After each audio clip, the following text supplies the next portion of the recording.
Graça e paz do Senhor Jesus. Eu amo desejar graça e paz para vocês.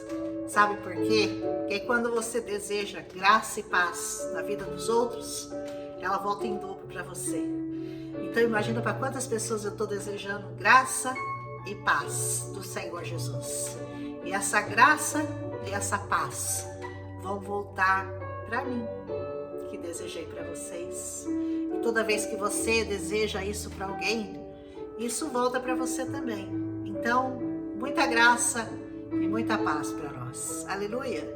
Hoje nós vamos gravar Ezequiel capítulo 25. E eu creio que o Senhor vai falar muito com você, como falou comigo sobre esse capítulo, que eu não tinha muito o que falar, sabe? Quando eu comecei a ler, você lembra que ontem nós falamos da panela quente, né? A batata estava assando lá para aquele povo de Jerusalém.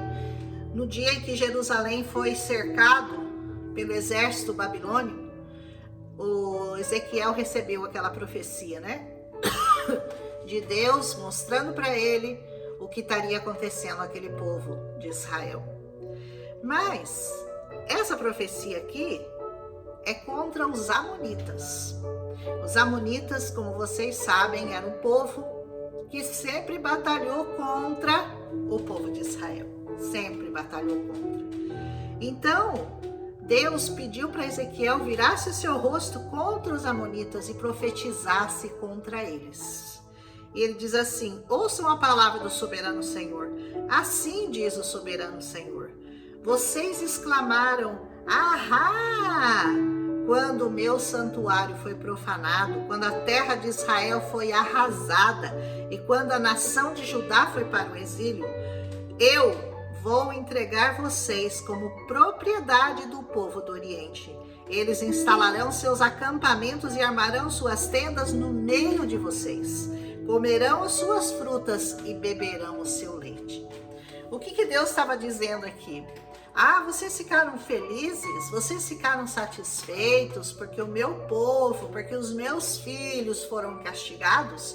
Porque eu, o Senhor, estou tentando castigá-los, sim, estou tentando ensiná-los, estou instruindo, estou permitindo que eles sejam levados para guardá-los, porque eu tenho um propósito maior nessa ida para o cativeiro. Eu pretendo resgatá-los, eu pretendo reativá-los, reavivá-los na fé. É para isso que o Senhor permitiu, é por isso que o Senhor permitiu o cativeiro do seu povo. Mas acontece que os amonitas, eles como sempre tinham aquela coisa contra o povo de Israel, eles falaram: ah, e sim, vocês se lascaram, vocês se deram mal. Vocês não são aquele que tem um grande Deus? Vocês não são aqueles que se dizem o povo de Deus nessa terra? E olha aí a situação de vocês, aonde que vocês estão indo? Vocês estão indo para o cativeiro, vocês estão morrendo de fome, vocês estão se lascando, Deus está castigando vocês. Por quê? Porque é como o nosso Deus faz conosco. Mas o Deus de Israel tinha um recado para eles. Eu posso castigar o meu povo, eu posso corrigir os meus filhos, mas eu não vou admitir que vocês celebrem isso, que vocês comemorem a tristeza do meu povo, que vocês se alegrem com a desgraça deles. Porque, sabe quando um pai corrige o filho, que dá uns tabefe na lata? Sabe assim? Ele pode, mas tenta você castigar o filho dele para ver se ele vai gostar. Tenta você falar: ei, isso aí, gostei, apanha mesmo, apanha mais. Não, o pai quer corrigir. O pai que ama o filho, ele sabe que ele está fazendo aquilo por um propósito maior. Ele sabe que lá na frente o filho dele vai aprender os limites, vai aprender obediência, vai aprender disciplina. O pai pode disciplinar o filho, mas ai de você se você comemora a tristeza daquela criança que apanhou, que foi castigada porque fez alguma coisa que não agradou ao pai. O pai não se alegra não. Aí o pai vai vir contra você. Eu me lembro, eu tenho isso assim como referência, que logo que eu me converti, o meu carro foi roubado. E uma pessoa veio e me afrontou ela disse assim, ué, mas agora você não está servindo esse que você fala que é Deus? Que agora você conheceu a Deus, que antes você não conhecia? E agora, como é que vai fazer? Que o seu Deus vai resolver o seu problema? E aquilo naquela época eu era uma pessoa muito imatura espiritualmente, sabe? E aquilo me agrediu. E aquilo me fez titubear. Tipo assim, é verdade, né? Como que Deus permite que o meu carro seja roubado? Como que Deus, agora que eu tô servindo ao Senhor, e Deus permite roubarem o meu carro? Mas o que eu não sabia é que Deus tinha propósitos maiores para mim. Que com aquele roubo daquele carro eu ia aprender muitas coisas. Logo após aquilo eu ganhei outro carro e eu tive um carro muito melhor do que aquele que eu tinha. Nunca recuperei aquele carro, viu? Aquele carro lá foi embora com uma Bíblia muito linda que eu tinha. Eu nunca mais recuperei aquela Bíblia nem aquele carro. Mas talvez algum ladrão tenha se convertido. Se você foi o ladrão do meu carro que achou uma Bíblia e se converteu, então você agradeça a Deus. Para mim custou um carro. Mas sabe o que eu estou tentando dizer é que Deus, ele faz justiça a nós, os filhos. Ele castiga, ele pune, ele nos ensina a andar ali regradinho, na linha, na rédea curta. Ele puxa sua orelha, ele puxa seu cabelo, dá uns tabefes em você, mas ele não admite que ninguém toque em você. Ele pode te corrigir, ele pode permitir coisas na sua vida que você não vai entender. Mas saiba que aquele que afrontar você e disser contra ele, como se você estivesse sendo punido por causa dos seus pecados, e geralmente mas se a pessoa se alegrar com a sua desgraça, saiba que o seu Deus irá atrás dele. Então, imediatamente, quando alguém disser alguma coisa contra o seu Deus, pessoas por ignorância, por desconhecerem esse Deus aqui, ore pela vida delas. Imediatamente, ore pela vida delas, porque certamente o Senhor irá atrás delas. E às vezes o castigo que elas sofrem é muito pior, porque elas nem têm o Deus que você conhece para ampará-las. Você está entendendo o que eu estou falando? Então, Deus está dizendo aqui, vocês riram, vocês acharam engraçado que meus filhos estão sendo presos, estão sendo castigados, estão indo para o cativeiro, vocês estão achando bonito, vocês estão se alegrando, é isso então, né? Então ele diz assim, eu vou entregar vocês, eu mesmo vou punir vocês, eu vou tomar sua comida, eu vou permitir que aqueles exércitos que estão lá contra os meus filhos acampem aí no meio de vocês e façam de vocês eles vão usurpar vocês, eles vão tirar de vocês o seu alimento, tirar da boca de vocês o seu alimento, para poder atacar o meu povo lá. Ele diz, eu farei de Rabá é a cidade onde eles estavam, né? Eu farei de Rabá um cercado para camelos. Sabe como que Deus estava falando? Eu vou usar aquele lugar para fazer um cercadinho de camelos lá.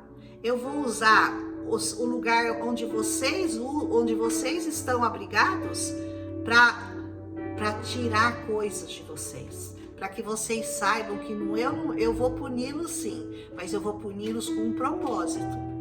Eu vou puni-los para que eles aprendam a me amar, para que eles não se percam definitivamente. Mas não pensa que para vocês vai ficar de graça. Assim diz o Senhor, visto que vocês bateram palmas e pularam de alegria com o coração cheio de maldade contra Israel, ai daquele que toca em Israel, ai daquele que toca no povo santo do Senhor, no povo que o Senhor escolheu, no povo que o Senhor separou para louvar e engrandecer o seu nome. Ai de você se você fizer isso, viu? Se você falar mal do seu pastor, da sua pastora ou das pessoas, dos seus irmãos na igreja, muito zelo, muito cuidado, porque Deus ama todos. Deus nos ama, Deus nos cuida de nós como a pupila dos olhos dele. Então não seja louco. Não seja louco. Se você está falando mal de algum irmão seu da igreja, não seja insano. corrija-se. Se você tem alguma coisa contra o seu irmão, vá lá e fala na cara dele, sinceridade. Sinceridade. Eu tenho um pastor que ele é de uma sinceridade que às vezes machuca, de tão sincero que ele é. Ele não manda recado de jeito nenhum, é na lata que ele vai falar para você. A palavra sincero quer dizer sem cera. Vem do latim ou a do italiano, não sei, porque antigamente quando um vaso quebrava, eles passavam cera naquele vaso. Então aquele vaso era um vaso que todo mundo via que já tinha sido quebrado, mas o vaso inteiro que nunca tinha sido quebrado era um vaso sem cera, sincero ou sem cera. Entenderam? Então, você tem que ser assim, sem cera. Você tem que ser sincero. Você tem que chegar na pessoa e falar, olha, você fez isso, vamos entrar no entendimento aqui, porque eu acho que isso não agradou a Deus, porque desagradou meu coração. Talvez a pessoa vai explicar para você que não foi nada daquilo que ela quis fazer, não foi a intenção dela, você que entendeu mal. Então, mas se você ficar falando pro outro irmão, falar, você viu o que aquele irmão falou? Olha, e aquilo gera uma intriga, gera uma confusão, gera uma fofoca desnecessária. E se aquele irmão tá inocente no caso, Deus vai vir contra você. Não seja louco, não seja insano. Vai lá e fala. Abre o jogo, fala, olha, eu não gostei do que você fez. Deus fala assim, visto que vocês bateram palma, por essa razão vou estender meu braço contra vocês. Darei vocês às nações como despojo. Eliminarei vocês do meio das nações. Exterminarei vocês do meio dos povos. Eu os destruirei e vocês saberão que eu sou o Senhor. Eu estou educando o meu povo. Eu estou punindo sim o meu povo, mas é como um pai pune o seu filho, com amor, com sabedoria, para que lá na frente eles não venham se perder totalmente, para que eles aprendam leis que Deus queria mostrar àquele povo. Deus, na verdade, tirando eles daquele lugar, estava guardando eles de um mal maior. Aleluia! Então ele diz, por essa razão, abrirei o flanco de Moabe, começarei por suas cidades fronteiriças. Ou seja, olha, ele está dando até a localização geográfica. Eu vou começar a destruir as suas cidades que fazem fronteiras.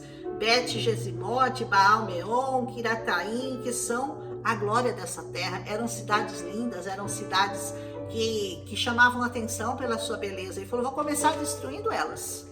Darei Moabe junto com os moabitas como propriedade ao povo do Oriente. Os amonitas não serão lembrados entre as nações.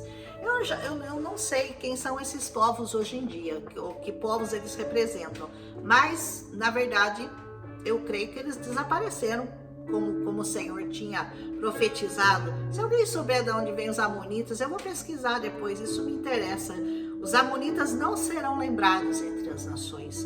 Moabe, eu trarei castigo. Então eles saberão que eu sou o Senhor. Então, gente, tudo isso aqui é para que você aprenda, para que você entenda a não falar mal de um servo de Deus, a não desejar o mal e não aplaudir a desgraça dele. Olha lá, fala que serve o Senhor, fala que ama o Senhor e está passando por isso. No mundo nós teremos aflições. E isso inclui justos e ímpios. A diferença é que para o justo sempre existe uma esperança, sempre existe uma certeza e sempre existe uma paz no coração que ninguém vai roubar dele. Ninguém vai tirar essa certeza que está no coração do justo. Já para o ímpio, a desgraça vem como ruína. Destrói a vida dele, deixa ele prostrado. Para nós não, para nós às vezes a desgraça, a tristeza vem como uma alavanca, para nós alavancarmos no reino espiritual. Eu penso que eu dei uma alavancada no reino espiritual depois que eu quase morri, que eu fiquei lá numa cama e Deus ficou falando comigo todo aquele tempo que eu fiquei numa cama quase morta. Deus usou aquele tempo para me fazer crescer espiritualmente. E eu não tive medo, eu nunca deixei de confiar no meu Senhor. Nunca deixei de confiar no meu Senhor. Então faça isso também. É o que o Senhor quer me ensinar nesse capítulo, foi que ele falou muito forte ao meu coração. Que aqueles que não amam ao Senhor serão vingados. Passarão por tristezas como aqueles que amam. Mas a diferença é que os que amam aprendem com as tristezas. E aqueles que não amam, que não conhecem ao Senhor, são destruídos por ela. Amém? Ele diz: assim diz o Senhor, estou a ponto de estender meu braço contra os filisteus também, uma vez que a Filiste agiu por vingança, com maldade no coração, e com antiga hostilidade tentou destruir Judá. Moabitas e filisteus. Então aqui, ó, que Moabita está te perseguindo, que filisteu está te perseguindo. Quem está se levantando contra você e contra o seu ministério e contra as propostas que Deus fez a você e contra aquilo que Deus já colocou no seu coração que vai acontecer. Não os tema, não os tema, porque Deus vai cuidar de você até o último dia da sua vida nesta terra e vai continuar cuidando de você na eternidade. Se você quer estar de um lado da batalha, não esteja do lado dos filisteus e nem dos moabitas. Esteja do lado do grande Deus de Israel, o Senhor Jesus, o Verbo que veio e se fez carne, que saiu da geração da tribo de Judá, do rei Davi, e esse ministério davídico, né? Davídico, de Davi. Ele chegou até nós por meio de Cristo Jesus. Aleluia! O filho de Davi é o nosso rei, é o nosso Senhor, é o nosso Salvador. Aleluia! Executarei grande vingança contra eles, castigarei-os na minha ira. Então, quando eu me vingar deles, saberão que eu sou o Senhor. O Senhor vai vingar aqueles que se voltaram contra o povo de Deus, aqueles que bateram de frente conosco, que fizeram de tudo para que nós não prosperássemos, para que nós não pregássemos esse evangelho, para que nós consentíssemos com o pecado deles. Mas nós faremos menção do nome do Senhor. Aleluia! Que vocês aprendam com esse capítulo, porque Deus falou isso muito forte ao meu coração hoje. Eu espero que vocês recebam essa palavra. Até o capítulo 16, vocês lembram? Foi só contra Israel. O que Israel ia passar, o que Israel ia passar, o que Israel ia passar.